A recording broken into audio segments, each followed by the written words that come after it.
Nereye koyacağız? Nerede şeyleriniz, yelekleriniz? Başkanım bunu koymam lazım. Bak yelekli hali bak. Yeleğe var. Yavrum nereye koyacağız? Bunları biraz geri çekmemiz lazım ki bunlar olmaz. Başkanım ona yapacak bir şey yok. Biraz geri çekeceğiz. Şöyle geçeyim. Sana ayarlarım ben, sen merak etme. Düşürmeyin onu. Ses alamıyorlar diye. Biraz öne verdik bir şey. Ankara'da sıcağın altında 25 bin emekçinin coşkulu katılımıyla sendika tarihinin en büyük mitingini gerçekleştirdik. Ardından Maliye Bakanlığı'na bu zorlu süreçte dirayetini yitirmeden Ağustos'un bunaltıcı sıcağında üyelerimize, teşkilatımıza, onlara liderlik eden genel yönetimimize, değerli kamu görevliler, kıymetli basın emekçileri, Büyük Memur Sen ailesi adına hepinizi öncelikle saygıyla selamlıyoruz. Memurların ve emeklilerinin yaşanabilir ekonomik düzeye kavuşmaları, sosyal refaha ulaşabilmeleri için kayıplarını gidermek, gelirde adalet, ücrette dengeyi sağlamak için yetkili konfederasyon olarak yürüttüğümüz 8. dönem toplu sözleşme süreci, kamu işvereninin uzlaşıdan ve çözümden uzak tavrı nedeniyle ne yazık ki uzlaşmazlıkla sonuçlanmıştır. Memur Sen olarak tekliflerimizi sunduğumuz 24 Temmuz'dan bu yana kamu görevlilerinin birikmiş sorunlarını çözmenin, adaleti ve hakkaniyeti sağlamanın, çarpık ücret skalasını düzeltmenin, kısacası anlaşıp uzlaşmanın sağlanması gereken yerin toplu sözleşme masası olduğunu ısrarla ifade ettik. Ancak kamu işveren heyeti memurun sesine kulağını, emeklinin mağduriyetine de gözünü kapatmıştır. Sendika yasamızın olumsuzluklarını, süremizin darlığını ve çözüm bekleyen konuların çokluğunu sürekli tekrarlamamıza rağmen teklif diye açıklanan rakamlarda adalet de denge de yoktu. Dertlerimize deva olmayan sorunları çözmek bir tarafa, memurun umudunu daha da kıran bütün teklifleri reddettik, yok saydık ve kabul etmedik. Hiç kimse sebebi olmadığımız sorunların sahibi olmamızı bizden bekleyemez. Onun için bu tekliflerin altına imzamızı atmadık. Kıymetli basın mensupları, her yönüyle samimi, kararlı ve şeffaf bir mücadele yürüttük. Emeğin hakkını savunma noktasında önemli bir irade ortaya koyduk. Yasanın bize tanıdığı süre içerisinde tüm sınırları zorladık. Örgütlü gücümüzü eylemliliğimize dönüştürdük. Hakkımızı almak için meşru olan her yolu denedik. 81 ilde basın açıklamaları, Çalışma Bakanlığı önünde açıklama, 11 sendikamızın her birinin Ankara'da farklı noktalarda açıklamaları, eylemleri, sosyal medya gündemini 6 gün boyunca ilk sırada tutarak bu konuda kamuoyunun gündemini belirleme, yüz binlerce kamu görevlisinin katılımıyla başta ulaşım hizmetleri olmak üzere bütün sektörlerde Türkiye genelinde iş bıraktık, hayatı durdurduk. Memur emekli hayat bulsun diye hayatı durdurduğumuzu bütün Türkiye biliyor ve milletimiz bize destek verdi. Ankara'da sıcağın altında 25 bin emekçinin coşkulu katılımıyla sendika tarihinin en büyük mitingini gerçekleştirdik. Ardından Maliye Bakanlığı'na yürüdük, hak, emek, adalet diyerek bir kez de Maliye Bakanlığı önünden haykırdık. Bu zorlu süreçte dirayetini yitirmeden Ağustos'un bunaltıcı sıcağında her gün meydanlara koşan, nöbet çadırlarında bu anlamda halka meselemizi anlatan, üyelerimize, teşkilatımıza, onlara liderlik eden genel yönetimimize, genel başkan yardımcılarımıza, genel başkanlarımıza, tüm lider kadromuza ben ayrı ayrı teşekkür ediyorum.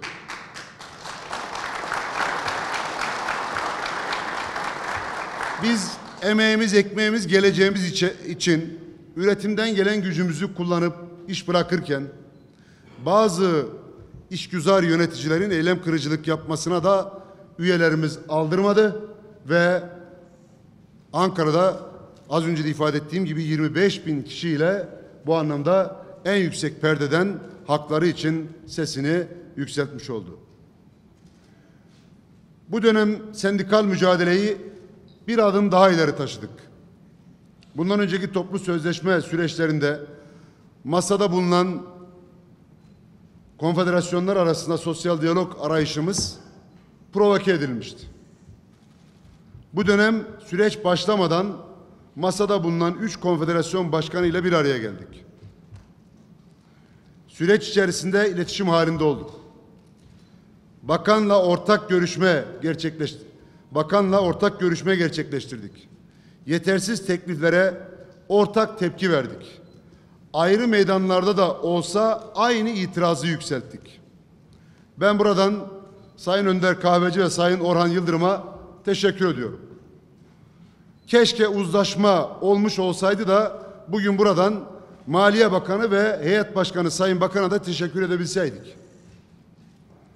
Kıymetli kamu görevlileri, değerli basın mensupları, kamu görevlilerinin haklı taleplerini çözmeye yönelik bütün girişimlerimiz, ortaya koyduğumuz irade, milyonların itirazı kamu işvereni tarafından görmezden gelinmiş.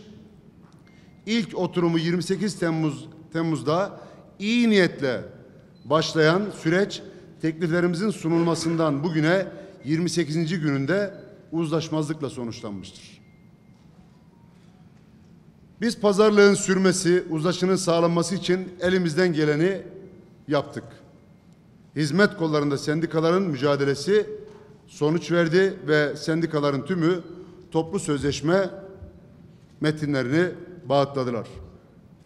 Genele ilişkin görüşmelerde her ne kadar oransal zam, taban aylığa zam, refah payı, kira yardımı, bayram ikramiyesi, eş ve çocuk yardımı gibi temel konularda uzlaşma sağlanamadıysa da mücadelemiz sonucu mühendislerden akademisyenlere, şube müdürlerinden şef ve amirlere, avukatlardan uzmanlara, ek ödemelerden tazminatlara birçok konu yanında bir yenilik olarak yardımcı hizmetler sınıfı ve genel idari hizmetler sınıfına ilişkin uzlaşılan maddeleri Sayın Bakan'la imzaladığımız uzlaşmazlık tutanağında kayıt altına aldık. Bu toplantı tutanağında geçenlerle birlikte adil bir teklifle gelinseydi 8. dönem toplu sözleşmesi Türkiye emek tarihine en kapsamlı toplu sözleşme olarak geçebilir. Böylece gelirde adalet, ücrette denge ve kamuda iş barışı sağlanabilirdi. Genele ilişkin uzlaşmazlıkla sonuçlanan toplantı tutanağını kamuoyuyla paylaştık. Kamu görevlileri merak ediyordur. Neden uzlaşamadık? Kamu ücret rejimi eski Türkiye'ye geri dönmüştür. Amir mahiyetindekinden daha düşük alır hale gelmiştir.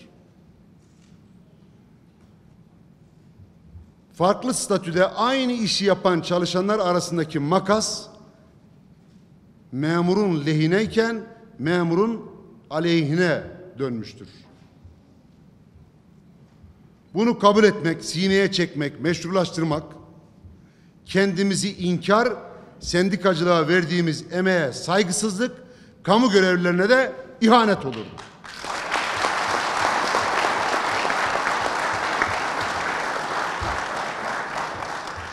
Bunu asla yapmadık, yapmayız da. Oluşan çarpık tabloyu yalın haliyle herkese anlattık, herkese haykırdık. Herkes artık her şeyi biliyor. Mızrak çuvala sığmıyor. Bu durum kamuda çalışma barışını, çalışma huzurunu bozmuş, iş barışını da artık baltalamıştır. emekli açlık, memur yoksulluk sınırının altına sıkışmışken sendikacıya düşen maliyenin gerekçelerini değil, memurun gerçeklerini haykırmaktır.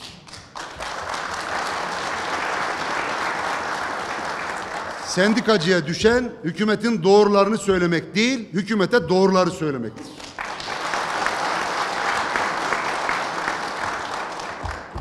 Onun için biz maliyenin gerekçeleri karşısında memurun gerçeklerini söyledik.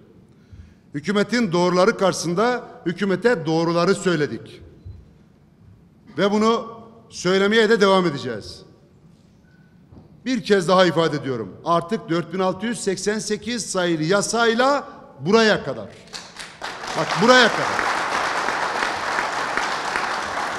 Bundan sonrası çıkmaz sokak. Bununla bir daha bizi toplu sözleşme masasına oturmaya mecbur bırakmasınlar. Beklenmedik sonuçlarla karşılaşırlar.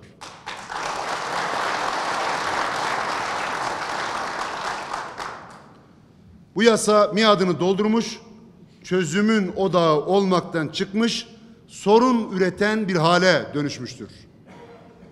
8 toplu sözleşmenin 4'ünde uzlaşabildik, 4'ünde uzlaşamadık. Bu sorunlu yasa bir an önce değişmek zorundadır. Geçen toplu sözleşmede karar aldık çalışılacak diye, çalışılmak yerine oyalandık. Tıpkı toplu sözleşme masasında yapıldığı gibi oyalanıp toplu sözleşmenin ağzına kadar getirildik ve toplu sözleşmede de bu oyalamayla karşı karşıya kaldık. Bunu asla kabul edemeyiz. Bu konuda samimiyet istiyoruz. Bu konuda çünkü samimiyiz ve mücadelede kararlıyız. Bir kez daha ifade ediyorum. Artık 4688 sayılı yasayla buraya kadar. Bu yasa miadını doldurdu. Çözüm odağı olmaktan çıktı. Sorunların kaynağı haline dönüştü. 8. toplu sözleşmenin 4'ünde uzlaşamamış olmamız, bütün varyasyonları yasanın gerçekleşmiş durumda. Tüm ihtimaller neredeyse gerçekleşmiş durumda. Önümüzde hakem süreci var. Hakeme ne bizim ne de kamu görevlilerinin zerre miktar inancı da güvenci de yoktur.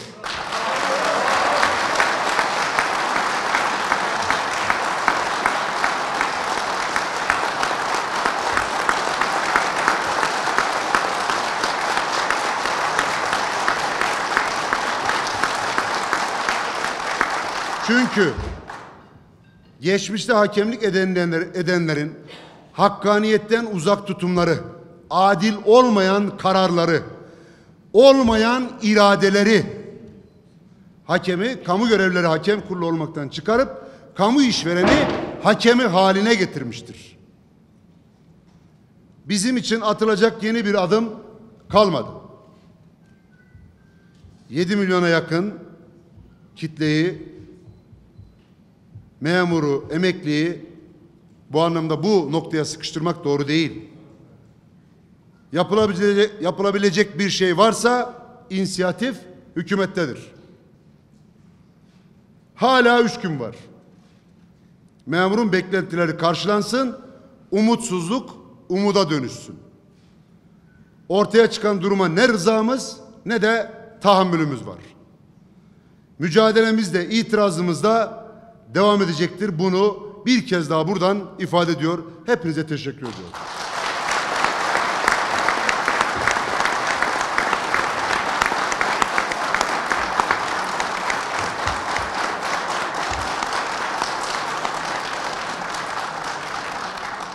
Evet değerli arkadaşlar, basın mensuplarımızın sorusu var mı? Buyurun. Çok teşekkür ediyorum arkadaşlar.